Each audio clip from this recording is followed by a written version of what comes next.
الحمد للہ رب العالمین والصلاة والسلام علی سید الانبیاء والمرسلین اما بعد فاعوذ باللہ من الشیطان الرجیم بسم اللہ الرحمن الرحیم۔ اللہ رب العزت کے کرم و فضل سے سلسلہ تجوید کا ہم آج ایک ایسا سیشن کرنے جا رہے ہیں کہ جس میں ہم تمام وہ چیزیں کور کرنے کی کوشش کریں گے کہ جن کا جاننا قرآن پاک کو صحیح تلفظ کے ساتھ پڑھنے کے لیے انتہائی ضروری ہے، اور وہ تمام ضروری چیزیں ایک ہی سیشن میں 10 ٹاپکس میں ڈیوائیڈ کر دی گئی ہیں۔ آج کے اس سیشن کے بعد آپ انشاءاللہ العزیز اس قابل ہو جائیں گے کہ آپ نہ صرف قرآن پاک کو صحیح تلفظ کے ساتھ پڑھ سکیں گے بلکہ آگے کسی کو پڑھا بھی سکیں گے۔ تو انشاءاللہ العزیز ایک ہی سیشن میں قرآن پاک کا تجوید کے اصولوں کے مطابق پڑھنا اب ممکن ہو جائے گا۔ آپ نے یہ پورا سیشن توجہ کے ساتھ دیکھنا ہے اور سننا ہے، اور جہاں پریکٹیکل ورک ریکوائر ہوگا اور ساتھ ساتھ آپ نے ایکسرسائز بھی کرنی ہے۔ تو ہم شروع کرتے ہیں۔ ہمارا آج کا یہ سیشن 10 ٹاپکس پر مشتمل ہے۔ پہلا ٹاپک ہے تجوید کی تعریف، غرض و غایت اور موضوع۔ دوسرا ٹاپک ہے تجوید اور 7 کلیشز۔ تیسرا اہم ترین اصطلاحات۔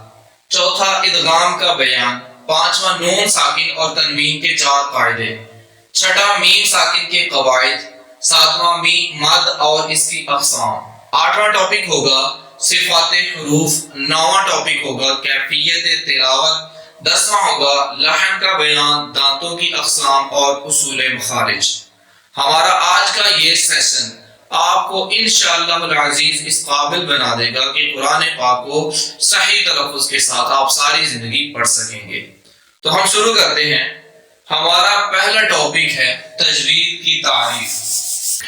تجوید کے لغوی معنی ہے ستھرا کرنا، کھڑا کرنا، جبکہ اصطلاحی تجوید میں تجوید ایک ایسا علم ہے کہ جس کی مدد سے ہم قرآن پاک کے حروف کو ان کے مخارج سے صفات عارضہ اور لازمہ کے ساتھ ادا کرنے کے قابل ہو جاتے ہیں۔ یعنی کہ تجوید ایک ایسا علم ہے کہ جس کے ذریعے ہم قرآن پاک کو صحیح تلفظ کے ساتھ پڑھنے کے قابل ہو جاتے ہیں۔ تجوید کی غرض و غایت قرآن پاک کو صحیح تلفظ کے ساتھ پڑھنا ہے، جبکہ تجوید علم کا موضوع جو ہے وہ ہے حروف تہجی۔ یہ تھا مختصر سا تعارف تجوید کے علم کا، جس میں ہم نے کور کیا تجوید کی تعریف، لغوی معنی اور اصطلاح تجوید میں تجوید سے کیا مراد ہے، اور تجوید کے علم حاصل کرنے کی غرض و غایت یعنی کہ مقاصد کیا ہیں، وہ قرآن پاک کو صحیح تلفظ کے ساتھ پڑھنا، اور تجوید کا جو موضوع ہے وہ ہے حروف تہجی۔ یہ تھا ہمارا پہلا ٹاپک، تجوید کی تعریف، غرض و غایت اور موضوع۔ ہمارا دوسرا ٹاپک ہے حروف تہجی اور 7 کلیشز۔ کلیشز سے مراد جب ہم قرآن پاک کی تلاوت کرتے ہیں تو جب کسی حرف کو پروناؤنس کرنا ہوتا ہے تو اس کی ایک خاص آواز ہوتی ہے۔ فار ایگزامپل ہم نے عین کو ادا کرنا ہے تو عین کی ایک خاص آواز ہے، اس کو پروناؤنس کرنے کا ایک خاص طریقہ کار ہے۔ اگر ہم وہ خاص آواز کے ساتھ اس کو پروناؤنس نہیں کرتے تو پھر اس عین کا کلیش حمزہ کے ساتھ پایا جاتا ہے، اور انہی کلیشز کو ختم کرنے کے لیے یہ ایک مشق رکھی گئی ہے، اور اس سیشن میں یہ دوسرا اہم ترین ٹاپک ہے۔ اگر آپ یہ 7 کلیشز کو ختم کرنے میں کامیاب ہو جاتے ہیں تو تجوید کا آدھے سے زیادہ مسئلہ آپ کا حل ہو جاتا ہے۔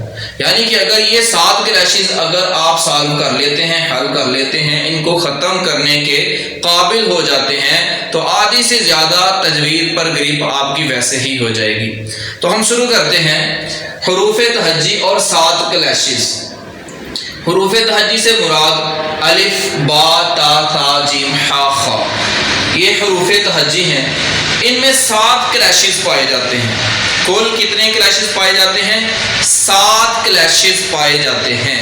ہم پہلا کلیش ڈسکس کرتے ہیں. یہاں پہلا جو کلیش ہے وہ آتا ہے حمزہ ورسز عین. حمزہ ورسز عین.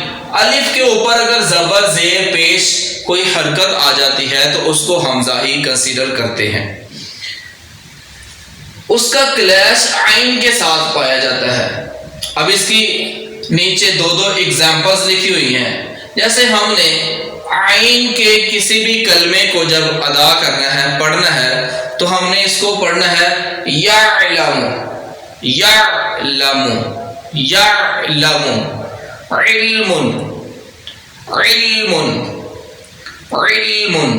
اگر ہم یعلم کی بجائے یعلم پڑھ دیتے ہیں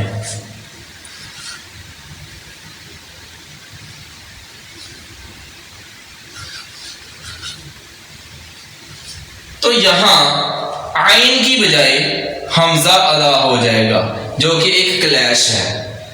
ہم نے اس کلیش کو ختم کرنے کے لیے اس کی مشق کرنی ہے. یعلم، یعلم. اب اگر ہم علم کی بجائے علم پڑھ دیتے ہیں تو پھر یہاں بھی حمزہ ہی ادا ہو جائے گا، جو کہ غلط ہے.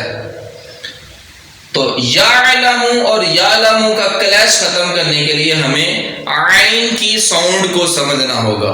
تو پہلا کلیش تھا حمزہ ورسز عین. عام روٹین میں ہم اجمی جب قرآن پاک کی تلاوت کرتے ہیں تو حمزہ ہی پڑھ رہے ہوتے ہیں. جیسے الحمدللہ رب العالمین قرآن پاک کی پہلی آیت ہے جس میں آتا ہے رب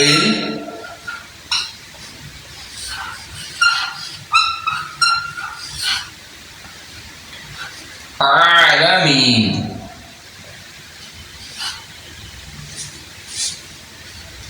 عالمین. اب ہم نے پڑھنا ہوتا ہے رب العالمین، تو ہم پڑھ رہے ہوتے ہیں رب العالمین. تو یہاں ہم عین کی بجائے حمزہ پڑھ رہے ہوتے ہیں، رب العالمین پڑھ رہے ہوتے ہیں، جبکہ ہم نے پڑھنا ہوتا ہے رب العالمین، رب العالمین. تو یہ تھا پہلا کلیش. اگر آپ نے اس کو ختم کر لیا تو ہمارا پہلا کلیش جو ہے وہ ختم ہو جائے گا، اور باقی 6 کلیش اب رہتے ہیں. یہ ہمارا پہلا کلیش تھا حمزہ ورسز عین. حروف تہجی میں پایا جانے والا دوسرا کلیش ہے تا ورسز چو. تا مین جس کو ہم اردو میں تے کہتے ہیں، اور چو مین جس کو اردو میں ہم توئیں کہتے ہیں. تا کی جب بھی ادائیگی کریں گے تو باریک آواز نکالیں گے، جبکہ چو جب بھی ادا کریں گے تو ہم اس کو پر پڑھیں گے، اس کو ہم پر پڑھیں گے. تو تا اور چا میں جو کلیش ہے وہ یہی ہے کہ ہم عام طور پر جب قرآن پاک کی تلاوت کر رہے ہوتے ہیں تو ہم تا ہی پڑھتے ہیں، یعنی باریک آواز ہی نکالتے ہیں، جو کہ غلط ہے، جو کہ لحن جلی ہے، بڑی غلطی ہے. تو جب بھی ہم نے پڑھنا ہے تا اور چا کی آوازوں میں ہم نے تمیز کرنی ہے. تو اس کی مشق کر لیتے ہیں. تا جب بھی چا جس کو ہم کہتے ہیں، چا جب بھی ساکن ہوگا تو اس پر جنبش آئے گی اور یہ پر پڑا جائے گا. تو اس کو پڑھنے کا جو طریقہ ہے وہ یہ ہے مطلوبن، مطلوبن، مطلوبن. اگر ہم اس کو مطلوبن نہیں پڑھتے، مطلوبن پڑھ دیتے ہیں تو یہاں پر تا ادا ہوگا، جو کہ غلط ہے. مطلوبن کی بجائے اب اگر اس کو باریک پڑھیں گے تو مطلوبن ادا ہو جائے گا. ہم نے پڑھنا ہے مطلوبن، اطعامن، اطعامن، صبق، صبق. پر پڑھنا ہے اس کو. اب اگر کیونکہ یہ ساکن نہیں ہے څا تو اس کو بس پر پڑھیں گے، جنبش نہیں دیں گے یہاں. تو څابقا یہ عام طور پر ہم اس کو باریک ہی پڑھتے ہیں، تو یہ تا ہمارا جو عجمی لوگوں کا کوئی مسئلہ نہیں ہے. لیکن کلیش ہے، ہم نے جب بھی څا پڑھنا ہوتا ہے ہم تا پڑھ رہے ہوتے ہیں، جو کہ غلطی ہے، لحن جلی ہے، بڑی غلطی ہے. تو ہم نے اس کو باریک پڑھنا ہے، یتلو اتلو کاتبا، جبکہ اس کو پر پڑھنا ہے اور جب ساکن ہوگا تو جنبش دینی ہے. مطلوبن اطعام څابقا، یہ تھا حروف تہجی میں پایا جانے والا دوسرا کلیش. حروف تہجی میں پایا جانے والا تیسرا کلیش ہے ثا ورسز سین ورسز صاد. ثا کو جب بھی ادا کریں گے بغیر سیٹی کے ادا کریں گے. ثا جب بھی ادا کریں گے بغیر سیٹی کے ادا کریں گے، جبکہ سین کو جب بھی ادا کریں گے تو سیٹی کے ساتھ اور باریک ادا کریں گے، جبکہ صاد کو جب بھی ادا کریں گے سیٹی کے ساتھ مگر پر ادا کریں گے. عام طور پر جب ہم قرآن پاک کی تلاوت کر رہے ہوتے ہیں تو ہم سین ہی ادا کر رہے ہوتے ہیں. ہم عجمی جب قرآن پاک کی تلاوت کرتے ہیں تو ہم سین ہی ادا کرتے ہیں، سیٹی تھوڑی سی سیٹی پیدا کرتے ہیں، اور ہم ثا کو بھی سین پڑھ رہے ہوتے ہیں اور صاد کو بھی سین ہی پڑھ رہے ہوتے ہیں. اب فرق کو اگر آپ نے سمجھ لیا تو یہ کلیش ختم ہو سکتا ہے، اس غلطی کو ٹھیک کیا جا سکتا ہے. تو ہم اس کی ایکسرسائز کرتے ہیں. ثا کی جو ایکسرسائز ہے اس میں سیٹی نہیں، یہ سامنے والے جو دانت ہیں ان کے کناروں کے نیچے نوکے زبان کو لے کر آنا ہے، ایسے مثلو، سیٹی نہیں پیدا ہو. مثلو مثلو اثمرا، مثلو اثمرا. اور سین کی جو ایکسرسائز ہے اسلامو، اب سیٹی آئے گی اور باریک، اسلامو کاسابا، اسلامو کاسابا. جبکہ صاد کی ادائیگی کا طریقہ ہوگا، اب اس کو پر پڑھیں گے اور سیٹی کے ساتھ پڑھیں گے. اصدقو، اصدقو. اب یہاں اگر سین ہوتی تو اصدقو پڑھتے، جو کہ اب غلط ہو جائے گا اگر یہاں ہم سین پڑھیں گے. اصدقو، اصدقو. صدقا، صدقا. پر پڑھیں گے اور سیٹی کے ساتھ پڑھیں گے.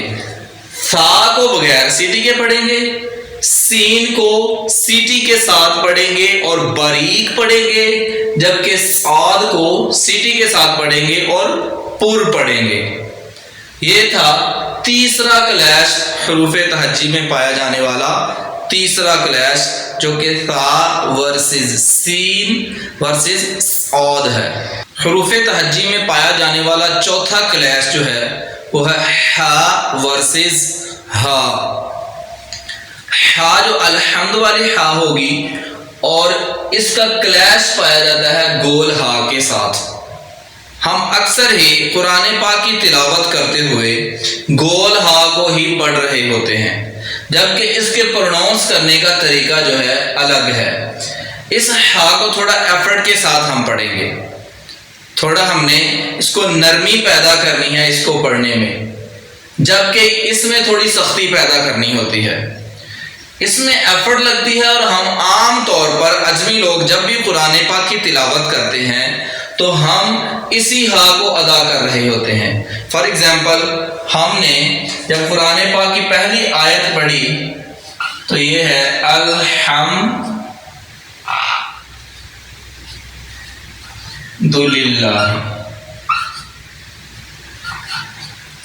الحمدللہ. ہم عام طور پر یہاں الحمدللہ کی بجائے یہاں پڑھ دیتے ہیں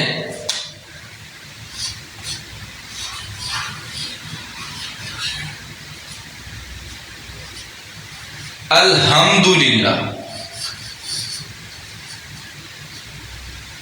پڑھنا تھا الحمدللہ، الحمدللہ. الحمدللہ، اور پڑھ دیتے ہیں الحمدللہ، جو کہ غلط ہے، جو کہ غلط ہے۔ اب اس ہا اور اس ہا میں یہی فرق ہے کہ اس کو جب پروناؤنس کرنا ہے تو ہم نے پڑھنا ہے حمیدہ، حمیدہ احمد، جبکہ اس کو جب پروناؤنس کرنا ہے تو اس کے پروننسیشن کا طریقہ ہے اہدنا مہتدین، اہدنا مہتدین۔ یہ تھا حروف تہجی میں پایا جانے والا چوتھا کلیش۔ حروف تہجی میں پایا جانے والا پانچواں کلیش ہے دال ورسز ضاد۔ دال کو جب بھی ادا کریں گے تو باریک ادا کریں گے، اور اگر یہ ساکن ہوگا، اس پر جزم ہوگا تو اس میں جنبش پیدا کریں گے، جبکہ ضاد جب بھی ادا کریں گے یہ پر ادا کریں گے۔ اس کی ہم مشق کر لیتے ہیں۔ ادفعوا، اب اس میں دال جو ہے یہ ساکن ہے، اور ہم عام طور پر جب بھی عجمی قرآن پاک کی تلاوت کرتے ہیں تو ہم ضاد کو بھی دال ہی پڑھ دیتے ہیں، جبکہ دال کو باریک پڑھنا ہے اور ضاد کو پر پڑھنا ہے۔ ادفعوا یدرکا، اب یہ ساکن ہے تو اس پر جنبش ہے، یدرکا، جبکہ ضاد جو ہے یہ پر پڑھا جائے گا، وہ باریک پڑھا جائے گا، یہ پر پڑھا جائے گا۔ اب یہ ضاد ہے ضربا، فار ایگزامپل اگر ہم نے اس کو پر نہیں پڑھا تو اس کی جگہ پر ہم اکثر ہی یہ ادا کر رہے ہوتے ہیں ضربا۔ ضربا اور ضربا میں فرق ہے، ضربا پر پڑھا جائے گا اور یہ ضربا باریک ہے جو ہم پروناؤنس کرتے ہیں، اور یہ غلط ہے۔ ضربا یضرب، ضربا یضرب۔ تو یہ تھا حروف تہجی میں پایا جانے والا پانچواں کلیش دال ورسز ضاد۔ دال کو باریک ادا کریں گے جبکہ ضاد کو پر ادا کریں گے۔ حروف تہجی میں پایا جانے والا چھٹا کلیش ہے دال ورسز زا ورسز وا۔ زا مین جس کو اردو میں زے کہتے ہیں، اور وا مین جس کو اردو میں زوئیں کہتے ہیں۔ اب زال کو جب بھی ادا کریں گے بغیر سیٹی کے اور باریک ادا کریں گے، بغیر سیٹی کے ادا کریں گے، جیسے سا کو ادا کیا تھا ویسے ہی زال کو ادا کریں گے، جبکہ زا کو جب بھی ادا کریں گے سیٹی کے ساتھ اور باریک ادا کریں گے، سیٹی کے ساتھ ادا کریں گے اور باریک ادا کریں گے، اور جب بھی وا کو ادا کریں گے بغیر سیٹی کے اور پر ادا کریں گے۔ یہی ان میں کلیش پایا جاتا ہے کہ ہم اکثر ہی قرآن پاک کی تلاوت کرتے ہوئے زے پڑھ رہے ہوتے ہیں، یعنی عربی میں جس کو زا کہتے ہیں اور اردو میں زے کہتے ہیں۔ ہم عجمی لوگ قرآن پاک کو جب بھی پڑھتے ہیں تو زے ہی پڑھ رہے ہوتے ہیں، تھوڑی سی سیٹی پیدا کرتے ہیں اور زے پیدا ہو رہی ہوتی ہے، وہاں ہم نے زے کو کریٹ کیا ہوتا ہے ہر جگہ پر، جبکہ زال اور زا اور وا کو ادا کرنے کا علیحدہ طریقہ ہے۔ اب اس کی ہم مشق کر لیتے ہیں۔ اس کو جب بھی پڑھنا ہے زال کو بغیر سیٹی کے اور باریک پڑھنا ہے۔ اذهب، اب از نہیں کہنا، از نہیں کہنا، اذهب، ذهب، ذهب بھی نہیں کہنا، زا یہ آواز نہیں نکلنی چاہیے یہاں، ذهب، ذهب، جبکہ زا ہے اس میں یہ آواز پیدا ہو، رزق وزنا، رزق وزنا، اور وا کو ادا کرنے کا طریقہ ہے یولم وہر، یو، اب دیکھیں یو اس میں نہ سیٹی پیدا ہو رہی ہے اور نہ یہ باریک ہے، اس کو پور پڑھا جا رہا ہے، یولم وہر، وہر، یولم وہر۔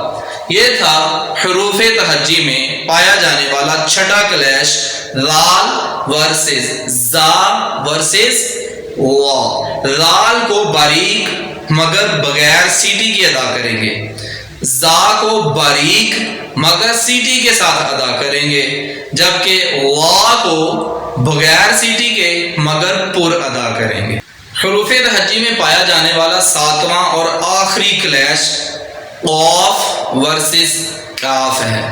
یہ جو نقطوں والے قاف ہے اس کو پر پڑھیں گے، اور اگر یہ ساکن ہوگی تو اس میں جنبش پیدا کی جائے گی، اس میں جنبش پیدا کی جائے گی، قلقلہ پیدا کیا جائے گا، اور یہ کاف ہمیشہ باریک پڑھی جائے گی۔ اس میں یہی کلیش ہے کہ ہم اکثر ہی یہ کاف پڑھ رہے ہوتے ہیں، یعنی قرآن پاک کی جب تلاوت کرتے ہیں تو ہم نے پڑھنا ہوتا ہے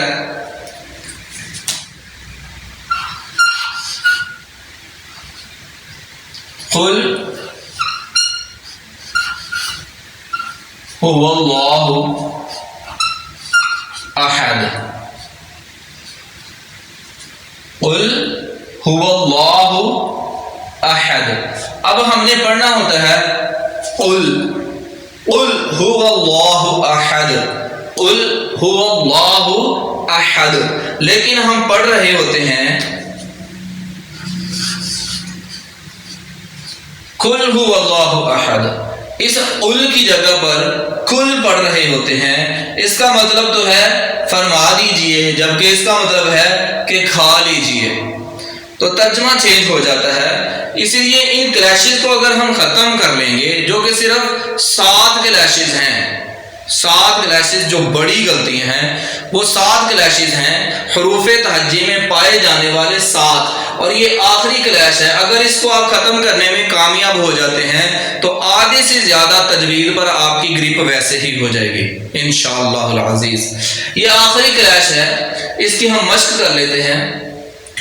اقرب، قل قیل، پر پڑھنا ہے، قیل قیل، اور اگر ساکن ہے تو اس پر جنبش پیدا کریں گے، اقرب اقرب، اور یہ بغیر جنبش کے ہیں اور باریک ہے، اکرام اکرام، کل کتب، باریک پڑھیں گے، کتب۔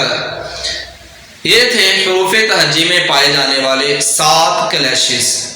اگر آپ نے ان 7 کلیشز کو توجہ کے ساتھ دیکھ لیا، سن لیا اور ایکسرسائز کر لی اور سمجھ لیا اور ان کلیشز کو ختم کرنے میں کامیاب ہو گئے تو انشاءاللہ العزیز آدھے سے زیادہ تجوید پر آپ کی گرپ ہو جائے گی۔ اور یہ ہمارے آج کے سیشن کا دوسرا ٹاپک تھا حروف تہجی اور اس میں پائے جانے والے 7 کلیشز۔ ہمارا تیسرا ٹاپک ہے اہم ترین اصطلاحات۔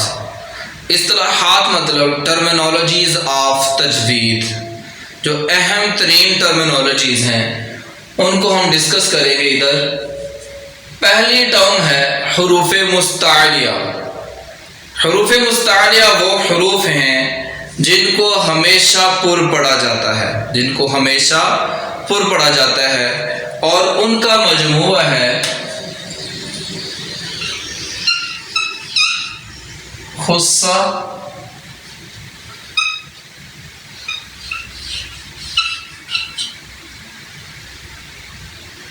ضاغط، قید۔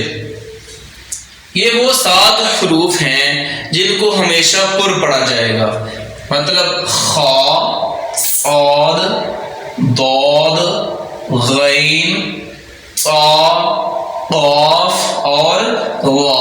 ان کو یاد کرنے کا جو آسان ترین طریقہ ہے وہ ہے ان کا مجموعہ یاد کر لیا جائے، اور ان کا مجموعہ ہے خصہ، ضاغط، قید۔ یہ حروف مستعلیہ ہیں جو کہ ہمیشہ پر پڑھے جاتے ہیں، اور وہ 7 ہیں، خصہ، ضاغط، قید، ان کا مجموعہ ہے۔ حروف حلقی، ہماری دوسری اہم ترین ٹرم ہے حروف حلقی۔ حروف حلقی 6 ہیں جو کہ حلق سے ادا ہوتے ہیں۔ حمزہ، ہا، عین، حا، غین، خا۔ حروف حلقی کا جو امپیکٹ ہے وہ ہمارے آنے والے 5ویں ٹاپک میں ڈسکس کیا جائے گا۔ جو کہ ہمارا 5واں ٹاپک ہوگا، نون ساکن اور تنوین کے 4 قاعدے۔ یہ حروف حلقی نون ساکن پر کیا امپیکٹ ڈالتے ہیں ان کو ہم ڈسکس کریں گے اپنے 5ویں ٹاپک نون ساکن اور تنوین کے 4 قاعدے والے ٹاپک میں۔ ہماری تیسری اہم ٹرم ہے حروف قلقلہ۔ حروف قلقلہ 5 ہیں جن کا مجموعہ ہے قطب،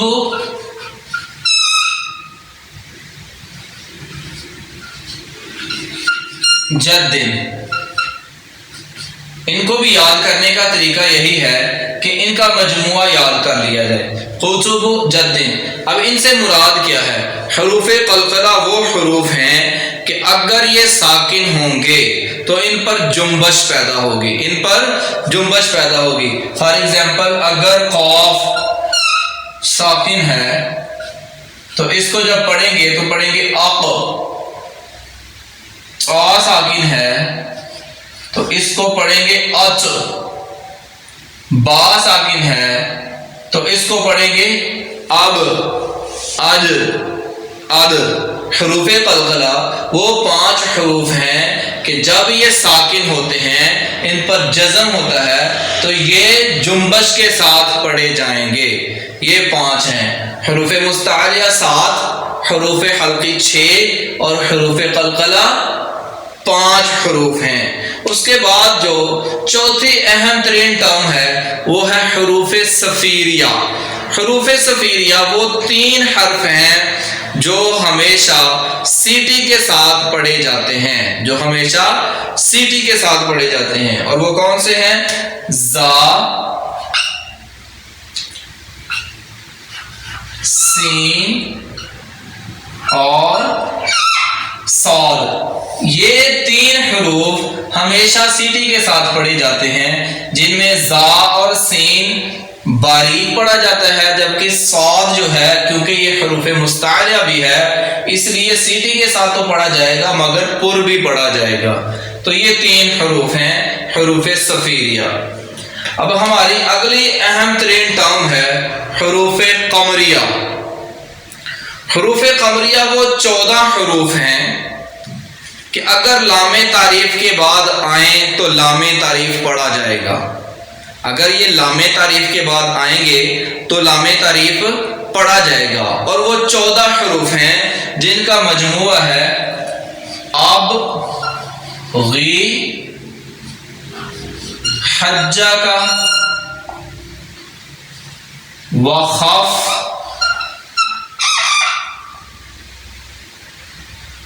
عقیمہ۔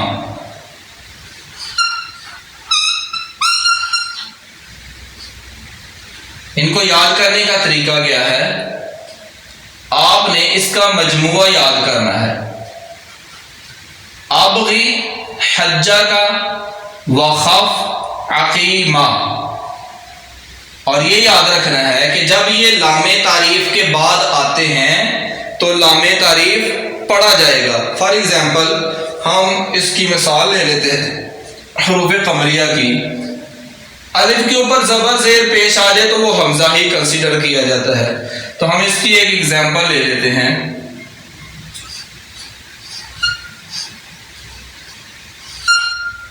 الآن، اب کیونکہ یہ حمزہ بشکل الف آ رہا ہے اور اس الف کے اوپر کھڑا زبر ہے جو کہ ایک حرکت ہی کہلاتا ہے، حروف مدہ کا یہ وزن رکھتا ہے، تو اب یہ حمزہ ہے اور اس سے پہلے لام تعریف ہے، اور لام تعریف کے بعد یہ حمزہ آ رہا ہے، تو اب یہ لام تعریف پڑھا جائے گا، الآن پڑھا جائے گا۔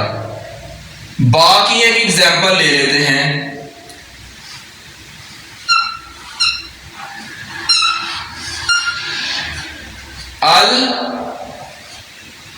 البخل، البخل، الآن البخل۔ المختصر یہ کہ حروف قمریہ وہ حروف ہیں کہ اگر لام تعریف کے بعد آئیں تو لام تعریف کو پڑھا جائے گا، اور یہ 14 حروف ہیں جن کا مجموعہ ہے ابغی، حجہ کا، وخف، عقیمہ، مین کے حمزہ، با، غین، ح، ہا جیم کاف واو خا فا عین قاف یا میم اور یہ گول ہا جو ہے، یہ 14 حروف ہیں. اگر لام تعریف کے بعد آئیں گے تو لام تعریف کو پڑھا جائے گا. جبکہ حروف شمسیہ وہ حروف ہیں اگر لام تعریف کے بعد آئیں تو لام تعریف نہیں پڑھا جائے گا. اور وہ ان 14 حروف کے علاوہ جتنے بھی حروف تہجی میں باقی حروف ہیں وہ سارے کے سارے حروف شمسیہ ہی ہیں، کیونکہ حروف شمسیہ کی ڈیفینیشن یہ ہے کہ اگر یہ لام تعریف کے بعد آئیں تو لام تعریف نہیں پڑھا جائے گا. ہم ایک ایگزامپل لیتے ہیں. فار ایگزامپل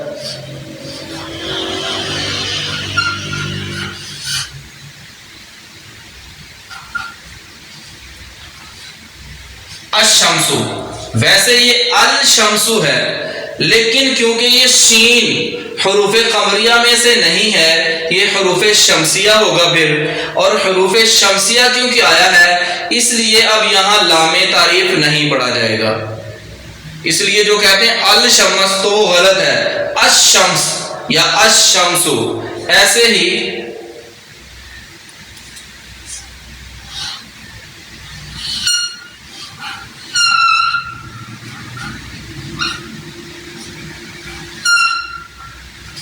الطارق، الطارق نہیں ہے الطارق ہے، الطارق.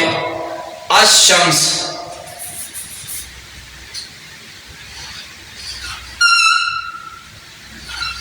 الثاقب، الثاقب نہیں پڑھا جائے گا، الثاقب پڑھا جائے گا. الثاقب کیوں پڑھا جائے گا؟ کیونکہ لام تعریف کے بعد حروف شمسیہ میں سے یہ حرف آیا ہے جو کہ ثا ہے، کیونکہ ثا ابغی حجہ کا وخف عقیمہ میں نہیں ہے تو یہ حروف شمسیہ ہی ہوگا.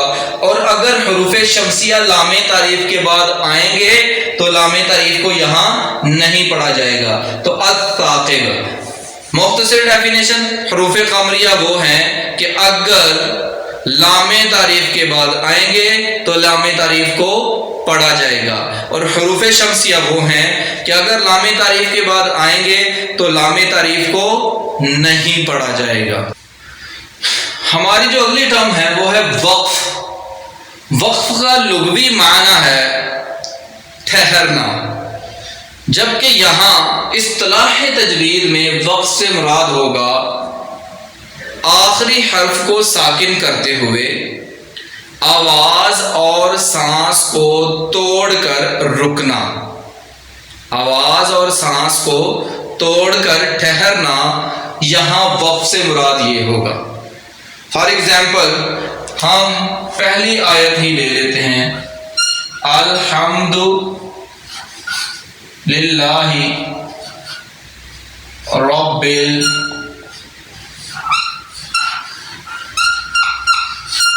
العالمین الرحمن الرحیم.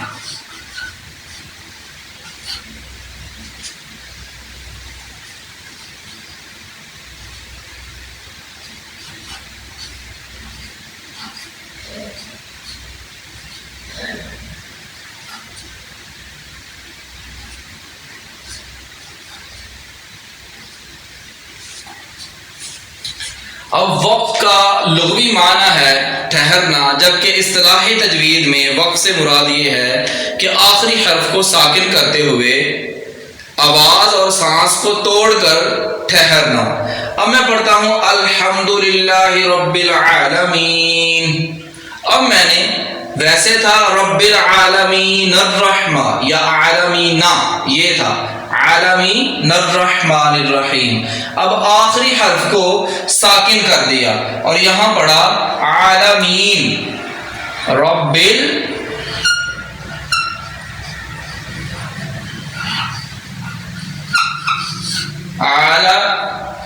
العالمین. آخری حرف کو یہاں ساکن کر دیا، یعنی کہ نون کے اوپر جو حرکت تھی اس کو ساکن کر دیا، جزم میں کنورٹ کر دیا. رب العالمین الحمدللہ رب العالمین. آواز کو اور سانس کو توڑ دیا اور ٹھہر گیا، اس سے مراد وقف ہے، یعنی کہ آخری حرف کو ساکن کرتے ہوئے آواز اور سانس کو توڑ کر ٹھہرنا، یہ وقف کہلاتا ہے۔ ابتدا کیا ہے؟ ابتدا کا لغوی معنی ہے شروع کرنا، جبکہ اصطلاح تجوید میں یہاں اس سے مراد یہ ہوگا کہ موقوف علیہ سے آگے پڑھنا، موقوف علیہ سے آگے پڑھنا یہ ابتدا کہلاتا ہے۔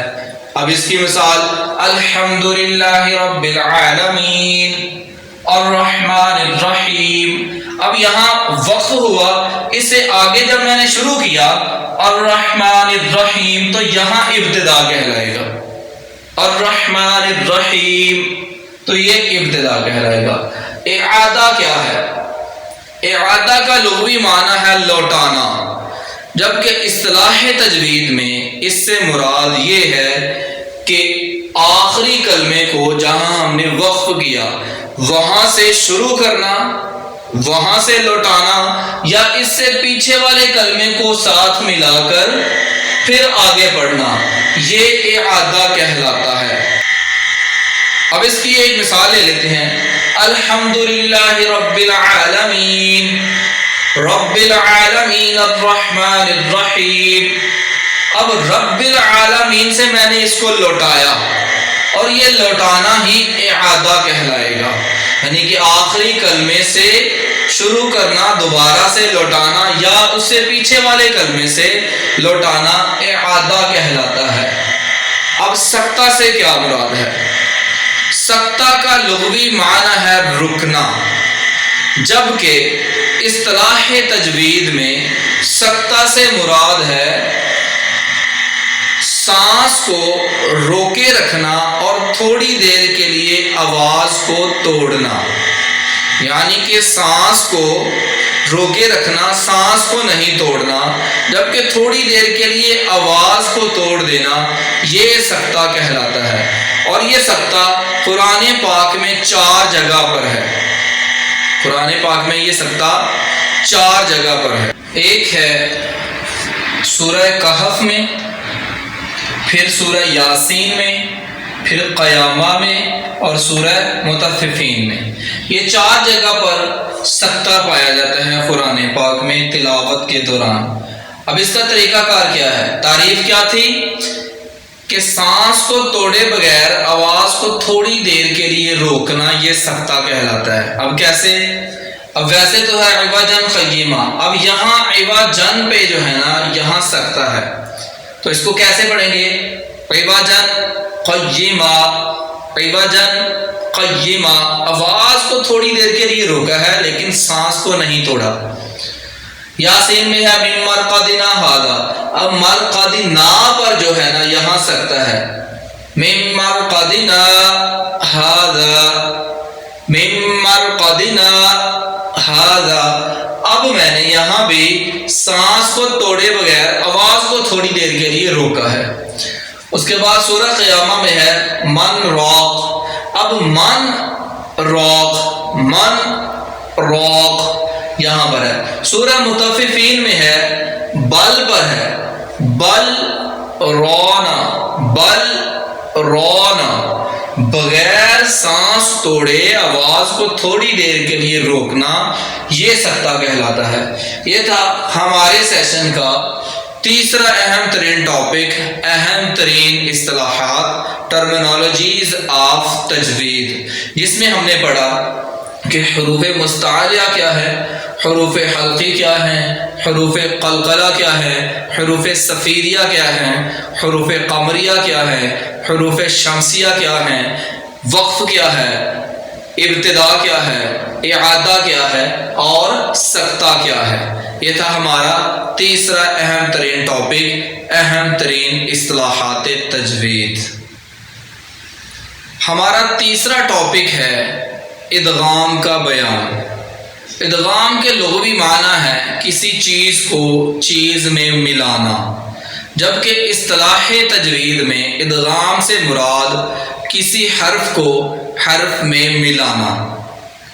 اب کسی حرف کو حرف میں ملانے کو ادغام کہتے ہیں، تو ادغام کی 3 اقسام ہیں۔ پہلی قسم ہے ادغام مثلین، دوسری قسم ہے ادغام متجانسین، اور تیسری قسم ہے ادغام متقاربین۔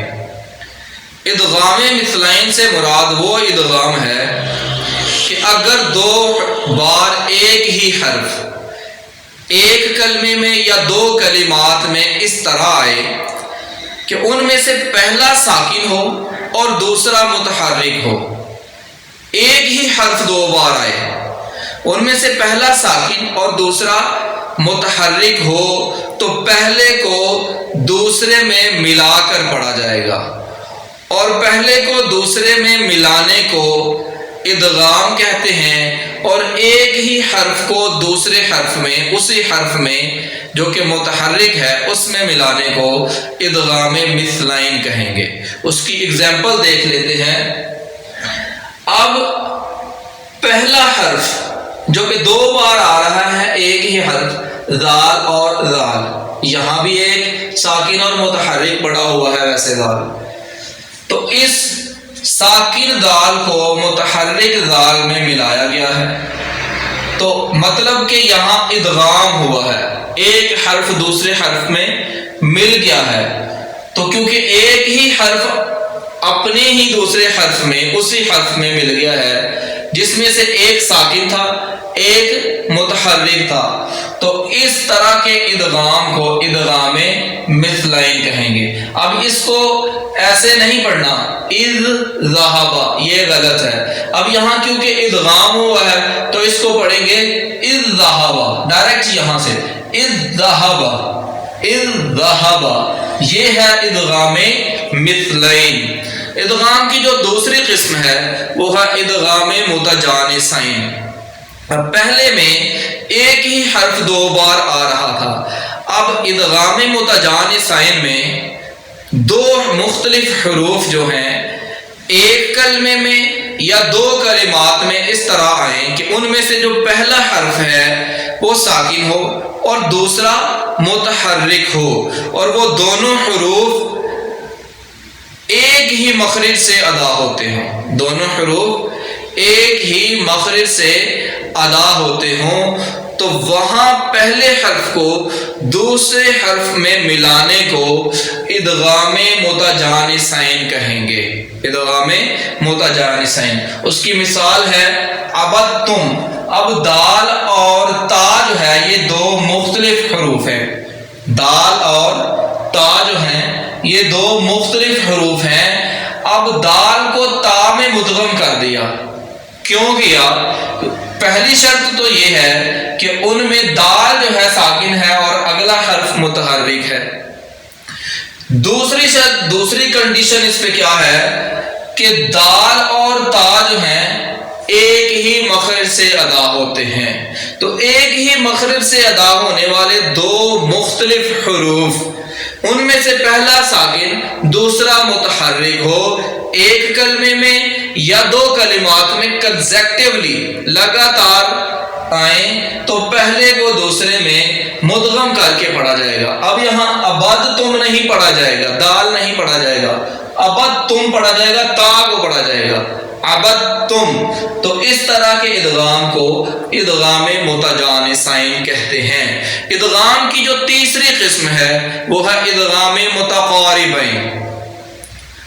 اگر 2 مختلف حروف ایک کلمے میں یا 2 کلمات میں اس طرح آئیں کہ ان میں سے پہلا ساکن ہو اور دوسرا متحرک ہو، اور وہ دونوں حروف قریب المخارج ہوں، قریب ترین مخرج رکھتے ہوں، تو پہلے کو دوسرے میں مدغم کرنے کو ادغام متقاربین کہیں گے۔ اس کی مثال ہے الم نخلقکم۔ اب یہ نخلقکم، یہ قاف اور یہ کاف جو ہے یہ قریب المخارج ہیں۔ اب ان میں سے پہلا ساکن ہے دوسرا متحرک ہے، یہ قاف اور یہ کاف قریب المخارج ہیں، تو پہلے کو دوسرے میں مدغم کر دیں گے، ملا دیں گے۔ اب اس کو الم نخلقکم نہیں پڑھیں گے بلکہ ڈائریکٹ اس کاف سے الم نخلقکم، الم نخلقکم، تو یہ تھا ادغام متقاربین۔ مثلین میں ایک ہی حرف دو بار آتا ہے، متجانسین میں دو مختلف حروف آتے ہیں لیکن ان کے مخارج سیم ہوتے ہیں، مخرج سیم ہوتا ہے ان کا، ان دونوں حروف کا مخرج سیم ہوتا ہے۔ جبکہ متقاربین میں دو مختلف حروف آتے ہیں اور وہ قریب المخارج ہوتے ہیں، سیم مخرج کے نہیں ہوتے لیکن وہ قریب المخارج ہوتے ہیں۔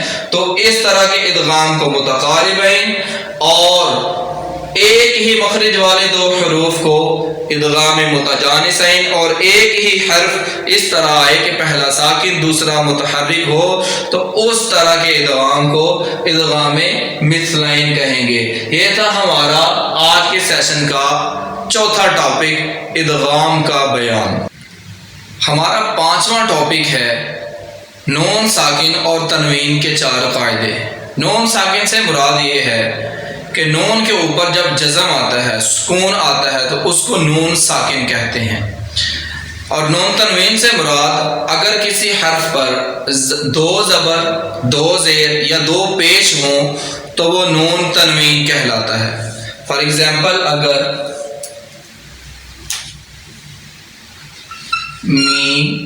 نون من کہوں تو اس میں جو نون ہے یہ نون ساکن ہے کیونکہ اس کے اوپر جزم ہے۔ یا پھر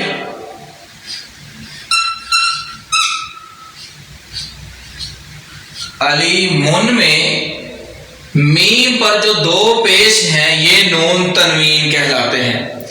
تو نون ساکن اور تنوین کے چار قاعدے ہیں۔ پہلا ہے اظہار، دوسرا ہے ادغام، تیسرا ہے اقلاب اور چوتھا ہے اخفاء۔ اظہار سے مراد یہ ہے کہ اگر نون ساکن اور تنوین کے بعد 6 حروف جن کو ہم حروف حلقی کہتے ہیں ان میں سے کوئی بھی ایک حرف آ جائے گا تو نون ساکن کو ظاہر کر کے پڑھا جائے گا، نون ساکن کو ظاہر کر کے پڑھا جائے گا۔ اس کو اظہار حلقی بھی کہتے ہیں۔ نون ساکن اور تنوین کے بعد اگر حروف حلقی میں سے کوئی ایک حرف آ جائے تو نون ساکن اور تنوین کو ظاہر کر کے پڑھا جائے گا۔ ہم اس کی ایگزامپلز لے لیتے ہیں۔ اب من اجلن، نون ساکن کے بعد حمزہ آ رہا ہے جو کہ حروف حلقی ہے۔ اب اس کو من اجلن نہیں کریں گے، من اجلن ظاہر کر کے پڑھ دیں گے، من اجلن۔ انعمتا، انعمتا نہیں کہیں گے، انعمتا، انعمتا۔ اس کے بعد ہے نون تنوین کی ایگزامپل ہے علیم خبیر، علیم خبیر۔ اب میم کے اوپر نون تنوین ہے اور نون تنوین کے بعد خا ہے، اور خا کیونکہ حروف حلقی ہے۔ یہاں نون ساکن کے بعد عین آ رہا تھا اور عین کیونکہ حروف حلقی ہے۔ یہ حروف حلقی کی 3 ایگزامپلس تھی۔ نون ساکن کے بعد حروف حلقی جب بھی آئے گا تو نون ساکن اور نون تنوین کو ظاہر کر کے پڑھا جائے گا۔ دوسرا قانون ہے جس کو ادغام یرملون بھی کہتے ہیں۔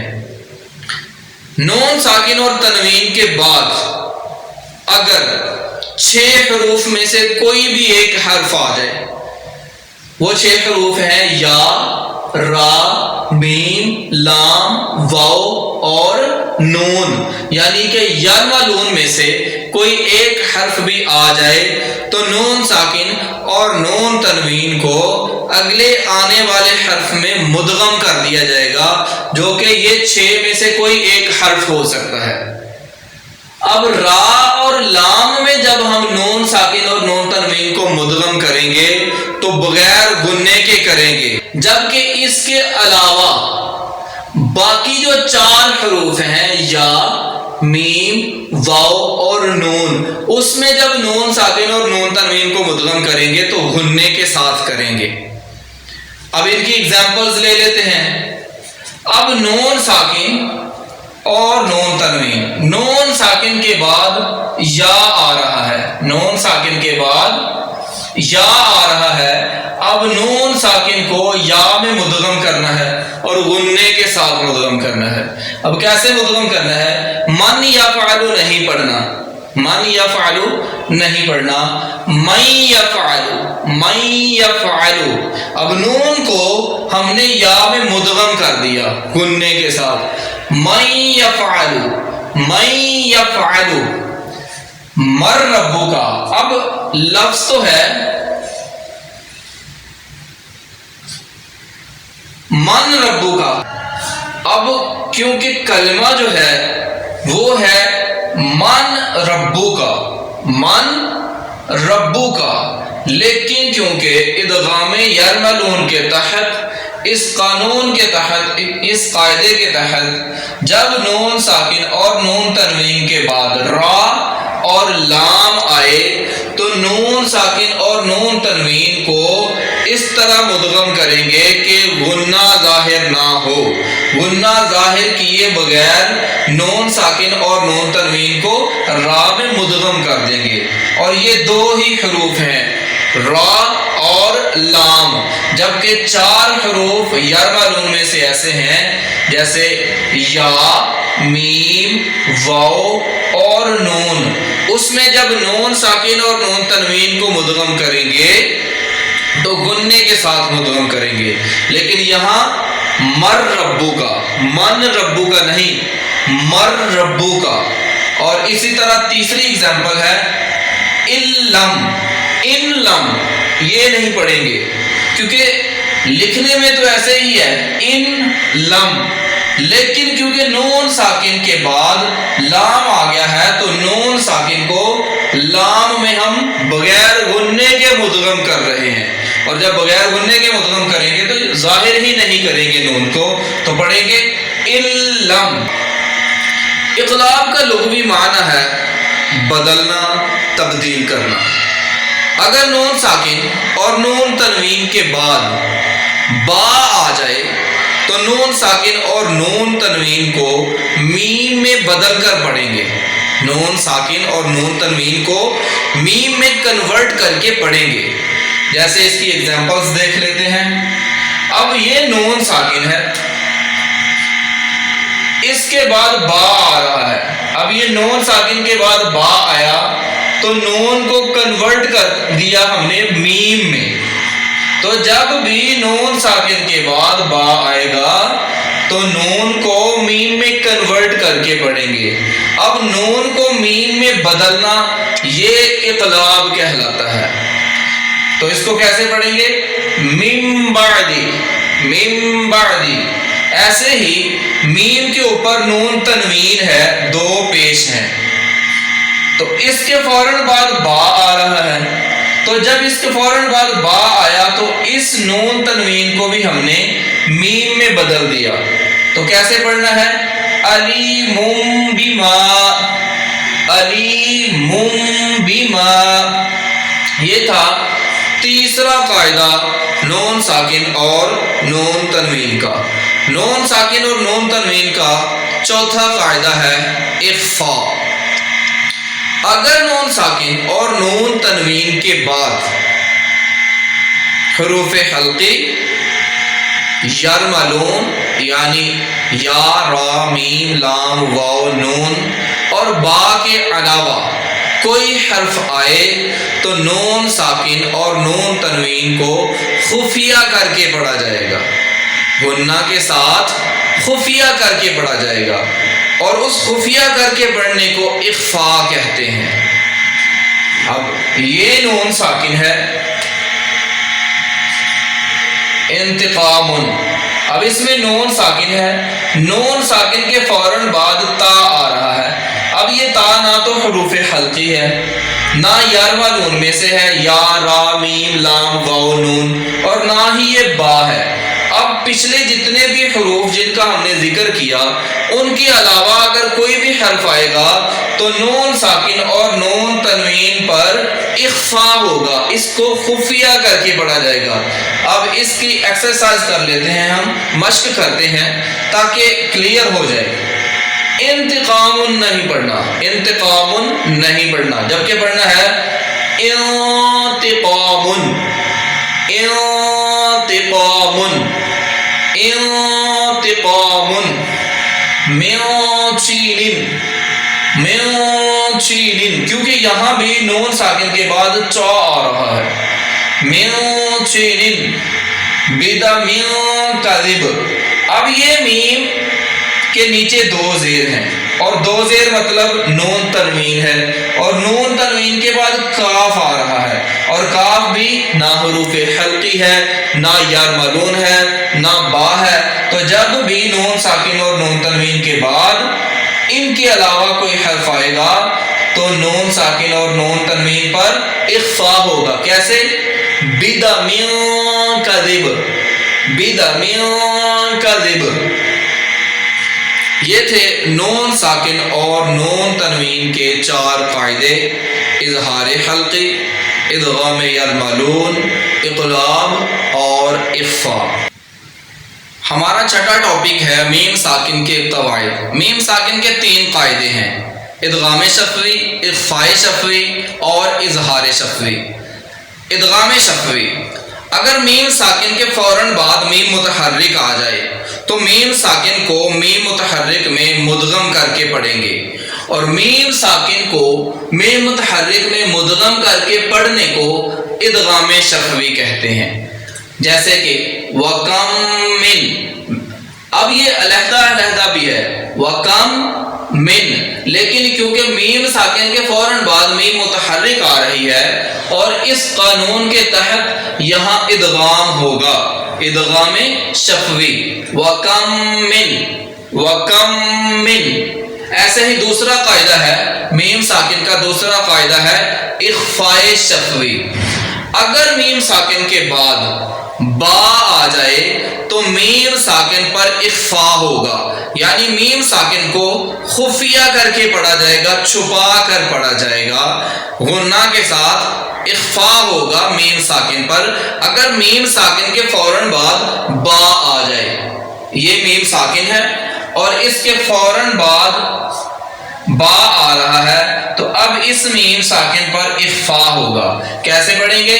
وما ہم بمؤمنین، وما ہم بمؤمنین، ہم بمؤمنین، ہم بمؤمنین نہیں، ہم بمؤمنین.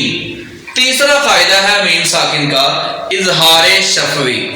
اگر میم ساکن کے بعد میم متحرک اور با کے علاوہ کوئی بھی حرف حروف تہجی میں سے آ جائے تو میم ساکن کو ظاہر کر کے پڑھیں گے، میم ساکن کو ظاہر کر کے پڑھیں گے.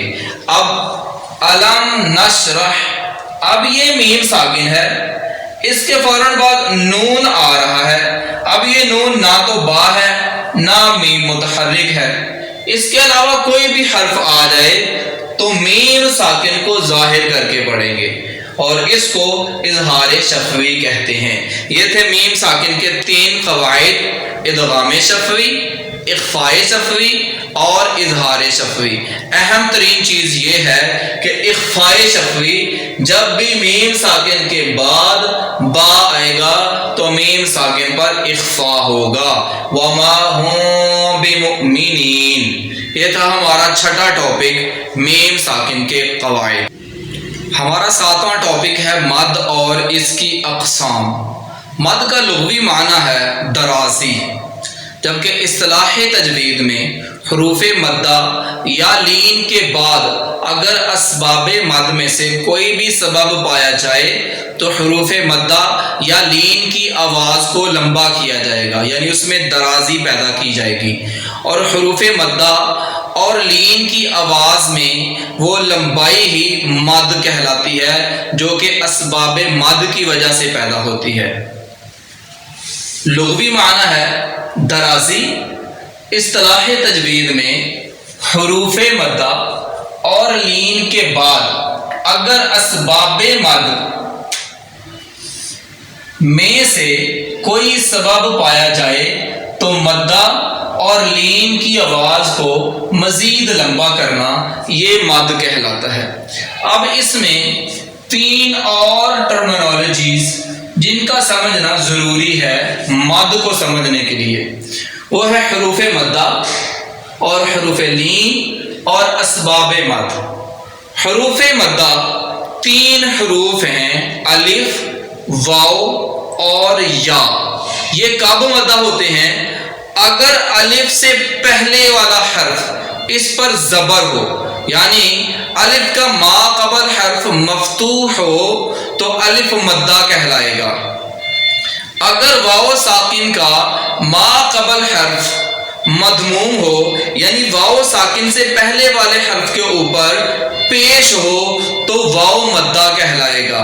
اور اگر یا ساکن ہو اور یا ساکن سے پہلے آنے والے حرف کے نیچے زیر ہو تو یائے مدہ کہلائے گی۔ الف، واو اور یا کب مدہ ہوں گے؟ اگر یہ وما میم کے بعد الف ہے اور الف سے پہلے والے حرف کے اوپر زبر ہے تو اب یہاں جو الف ہے وہ مدہ کہلائے گا۔ اب قالو، قالو میں واو ساکن ہے اور واو ساکن سے پہلے آنے والے حرف لام پر پیش ہے، اب یہاں واو مدہ کہلائے گا۔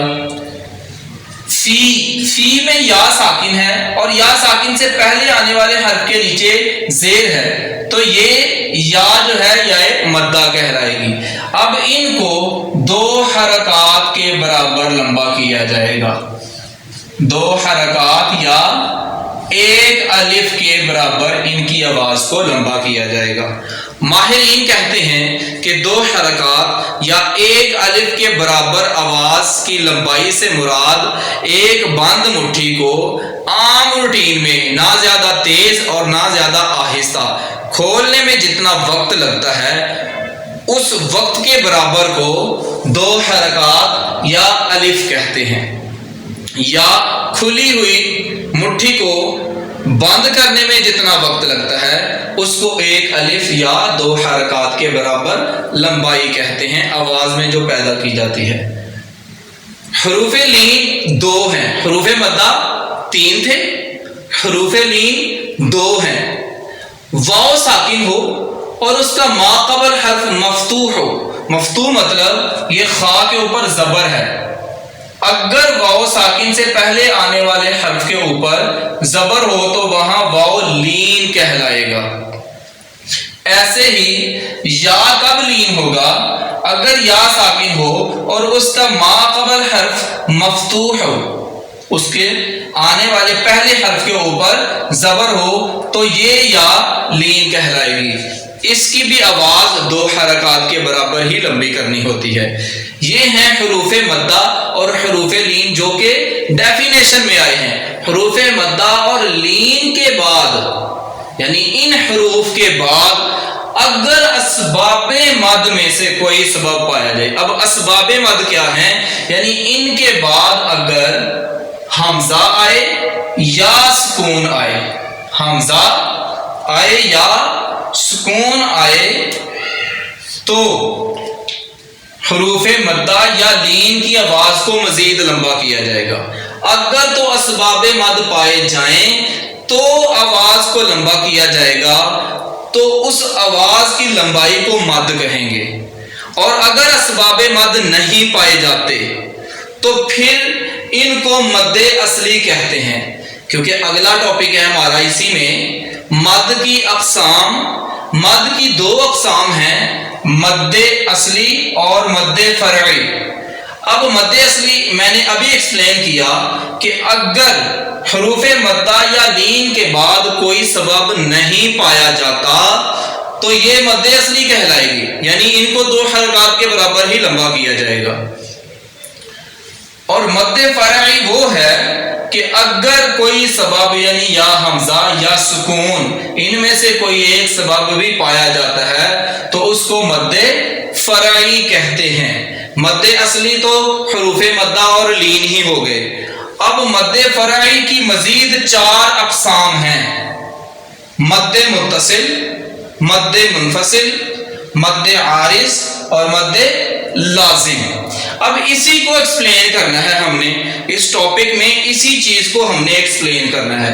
باقی یہ اس کو سپورٹ کر رہی ہیں یہ ساری چیزیں، اصل میں یہ ساری چیزیں اس سیگمنٹ کو سمجھانے کے لیے سپورٹنگ ہیں، حروف مدہ، لین، اسباب مد، مد کی اقسام اور اصطلاح تجوید میں مد سے کیا مراد ہے۔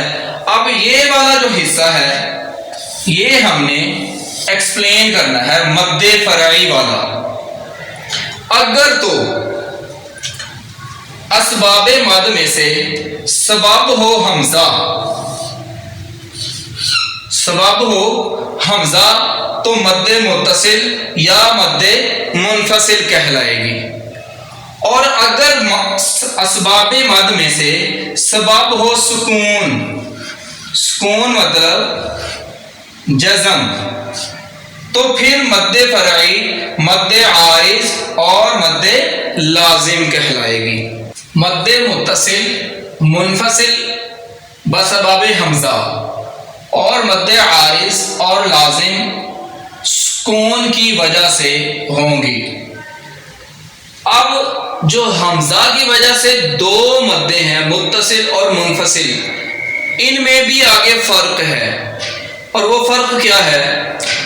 اگر تو حروف مدہ یا لین کے بعد سبب ہو حمزہ اور وہ حمزہ بھی اسی کلمہ میں پایا جائے جس کلمے میں حروف مدہ یا لین ہیں، تو پھر مد متصل ہوگی، مد متصل ہوگی۔ جیسے دیکھیں جاء، اب یہ ایک ہی کلمہ ہے اور یہ الف جو ہے حرف مدہ ہے، یہ والا الف، اس کے فوراً بعد حمزہ آ رہا ہے اور وہ اسی کلمہ میں آ رہا ہے۔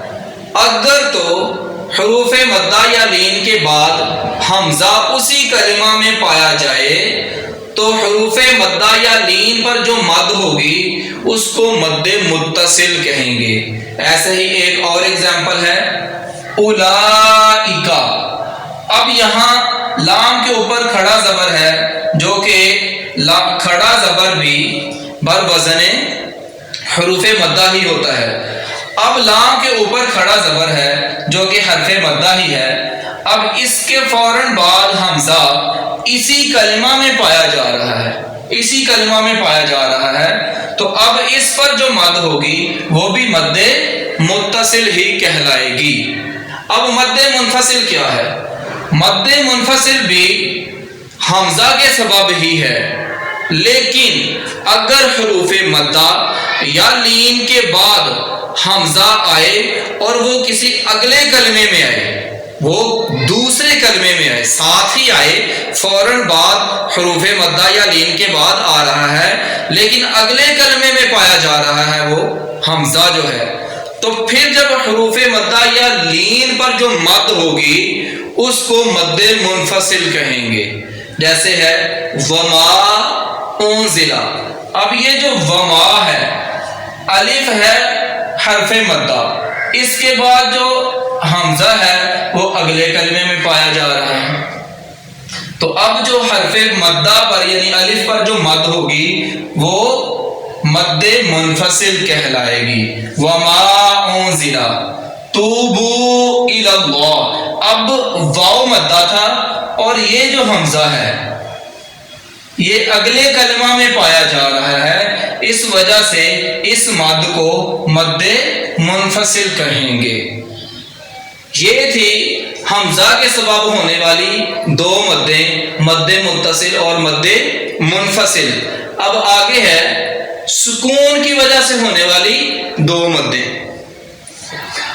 پہلی ہے مد عارض، اگر حروف مدہ یا لین کے بعد سکون عارضی پایا جائے، یعنی کہ خود سے ہم آخری حرف کو ساکن کریں اور وہ عارضی سکون کہلاتا ہے، اگر سکون عارضی پایا جائے تو وہاں پیدا ہونے والی مد کو مد عارض کہیں گے۔ جیسے قرآن پاک کی پہلی آیت ہے الحمدللہ رب العالمین، اب رب العالمین الرحمن الرحیم، آگے اگر ہم ملائیں گے تو نا پڑھیں گے رب العالمین نا، اب جب اس پر ہم وقف کر رہے ہیں تو سکون عارضی پیدا ہو گیا، یہ سکون عارضی کی وجہ سے اس سے پہلے ہے حرف مدہ، مطلب یا،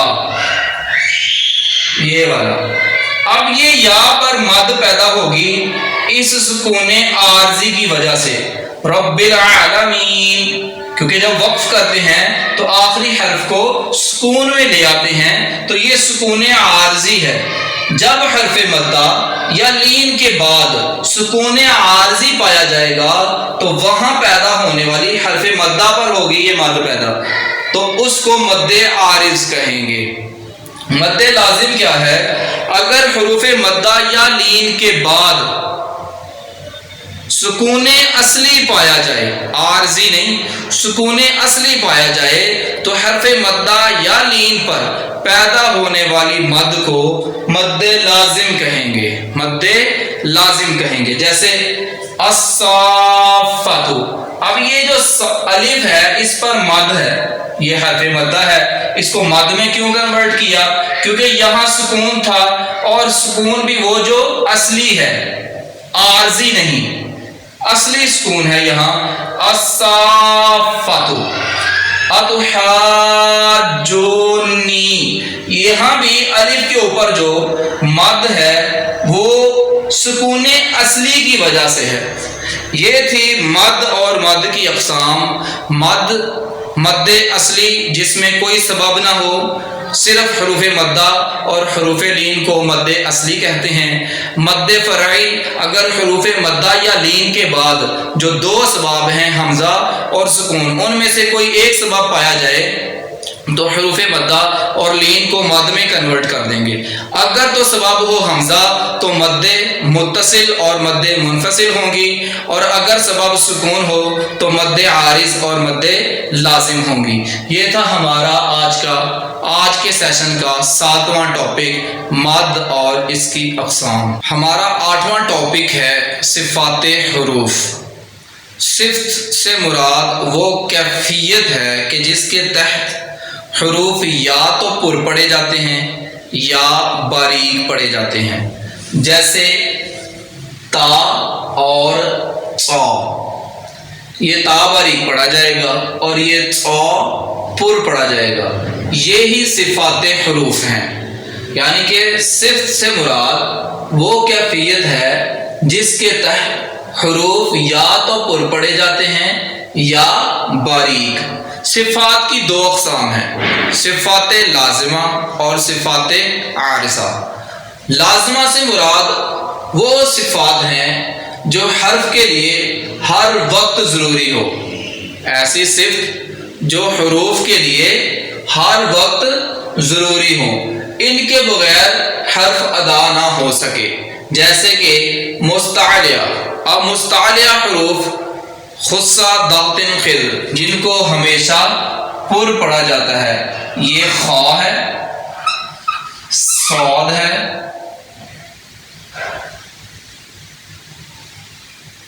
ضاد ہے، غین ہے، صا ہے، قاف ہے اور وا ہے. ان میں جو صفات لازمہ پائی جاتی ہیں وہ یہ ہیں کہ یہ ہمیشہ پر پڑھے جاتے ہیں.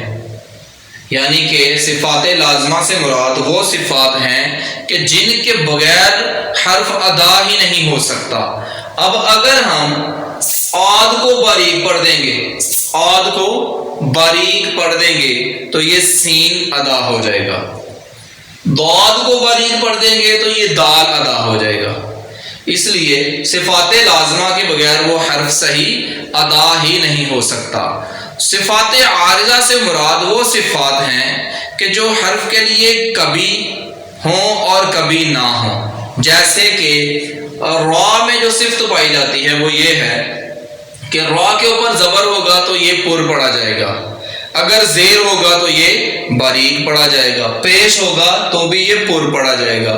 تو یہ اس میں را میں یہ پائی جانے والی صفت عارضہ کہلائے گی. یہ تھا ہمارا 8واں ٹاپک، صفات حروف. یعنی کہ وہ کیفیات کہ جس کے تحت حروف یا تو پر پڑھے جاتے ہیں یا باریک پڑھے جاتے ہیں، ان کو صفات حروف کہتے ہیں۔ ہمارا نواں ٹاپک ہے کیفیت تلاوت۔ کیفیات تلاوت 3 ہیں۔ سپیڈ کے لحاظ سے ان کے نام رکھے گئے ہیں، اور قرآن پاک کو پڑھنے کے انداز کے لحاظ سے ان کے 3 نام رکھے گئے ہیں۔ پہلے کو ترتیل کہتے ہیں، دوسرے کو حدر اور تیسرے کو تدویر۔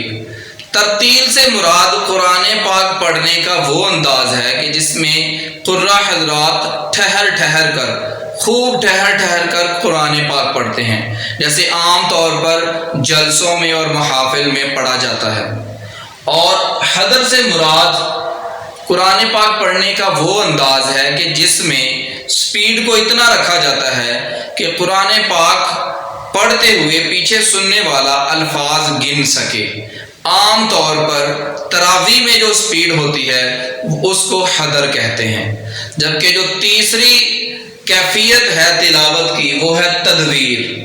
تدویر ترتیل اور حدر کی درمیانی صورت کو کہتے ہیں، نہ خوب ٹھہر ٹھہر کر اور نہ ہی تیز، بلکہ جیسے فرض نمازوں میں ائمہ حضرات قرآن پاک کی تلاوت کرتے ہیں، اس کیفیت کو، جس کیفیت میں وہ تلاوت کر رہے ہوتے ہیں، اس سپیڈ کو تدویر کہتے ہیں۔ یہ تھا ہمارا نواں ٹاپک کیفیت تلاوت۔ اس کے علاوہ اگر کوئی سپیڈ یعنی ٹھہر ٹھہر کے یا تراویح کے حساب کے علاوہ، من حدر اور تدویر کے علاوہ اگر کسی کیفیت میں قرآن پاک پڑھا جائے گا تو زیادہ امکان ہے کہ قرآن پاک کا جو تلفظ ہے وہ بگڑ جائے۔ اس لیے کوشش کرنی چاہیے کہ یہ 3 صورتوں میں ہی قرآن پاک کی تلاوت کریں۔ یہ تھا ہمارا نواں ٹاپک کیفیت تلاوت۔ ہمارا 10واں اور آخری ٹاپک ہے لحن کا بیان، دانتوں کی اقسام اور اصول مخارج۔ ویسے تو ہم لحن کا بیان پر تفصیلاً گفتگو لیسن نمبر 3 میں کر چکے ہیں، اور دانتوں کی اقسام ود پکچر ایکسپلینیشن ہم اس پر تفصیلاً گفتگو لیسن نمبر 4 میں کر چکے ہیں، اور اصول مخارج پر ہم تفصیلاً گفتگو لیسن نمبر 5 پر کر چکے ہیں، اور ہم نے اسی چینل میں یہ تینوں لیسن جو ہیں پہلے سے تفصیل کے ساتھ اپلوڈ کر دیے ہوئے ہیں۔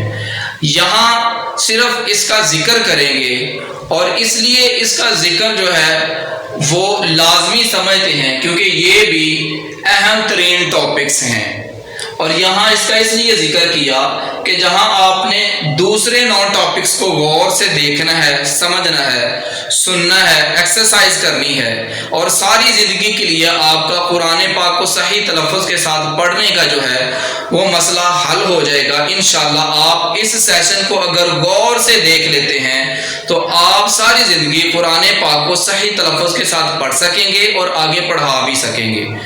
یہاں ہم مختصراً گفتگو کر لیتے ہیں۔ لحن سے مراد ہے غلطی۔ اب لحن کی 2 اقسام ہیں، لحن جلی اور لحن خفی۔ بڑی غلطی کو لحن جلی کہتے ہیں جو کہ حرام ہے، اور چھوٹی غلطی کو لحن خفی کہتے ہیں جو کہ مکروہ ہے، اور اگر جان بوجھ کر کی جائے تو وہ بھی گناہ ہے۔ دانتوں کی اقسام کل 32 دانت، اور ان کی 6 اقسام ہیں: ثنایا، رباعیات، انیاب، دواحق، طواحن اور نواجذ۔ اس کی پکچرز کے ساتھ ایکسپلینیشن لیسن نمبر 4 میں کر دی گئی ہے۔ اور اس کے بعد اصول مخارج، اس کی بھی ڈیٹیلڈ جو گفتگو ہے لیسن نمبر 5 میں ہو چکی ہے۔ یہاں ہم اس کا تھوڑا سا ذکر کر لیتے ہیں۔ اصول مخارج 5 ہیں: حلق، جوف دہن، لسان، شفتین اور خیشوم۔ یہاں سے سارے کے سارے حروف تہجی نکلتے ہیں، اور کل 17 مخارج ہیں جہاں سے سارے کے سارے حروف تہجی ادا ہوتے ہیں۔ یہ تھا ہمارا 10واں اور گرینڈ سیشن کا آخری ٹاپک۔ اللہ رب العزت کے بارگاہ الوہیت میں دعا ہے کہ اللہ رب العزت ہمیں قرآن پاک کی خدمت کرنے کی مزید توفیق عطا فرمائے، اور ہمیں اس خدمت کی برکات سے نوازے، اور محض اپنے رحمان اور رحیم ہونے کا صدقہ اور اپنے پیارے حبیب حضرت محمد مصطفیٰ صلی اللہ علیہ وآلہ وسلم کے امتی ہونے کا صدقہ ہمارے گناہوں کو معاف فرمائے، اور ہمیں دین کے سپاہی بنائے اور دین کی خدمت کرنے کی توفیق عطا فرمائے۔ آپ دین کی خدمت کے لیے ہمارے ساتھ جڑے رہیں، ہمارا یہ چینل سبسکرائب کریں تاکہ ہم آنے والی جتنی بھی ویڈیوز قرآن پاک کو مزید بہتر کرنے کے لیے، اپنا قرآن پاک صحیح کرنے کے لیے، قرآن پاک کے ترجمے پر گرفت کرنے کے لیے، قرآن پاک کی تفسیر پر گرفت کرنے کے لیے جو آگے ہم ویڈیوز تیار کرنے جا رہے ہیں، آپ سبسکرائب کر کے ہماری حوصلہ افزائی کریں۔ شکریہ، دعاؤں میں یاد رکھیے گا۔ وما علینا الا البلاغ المبین۔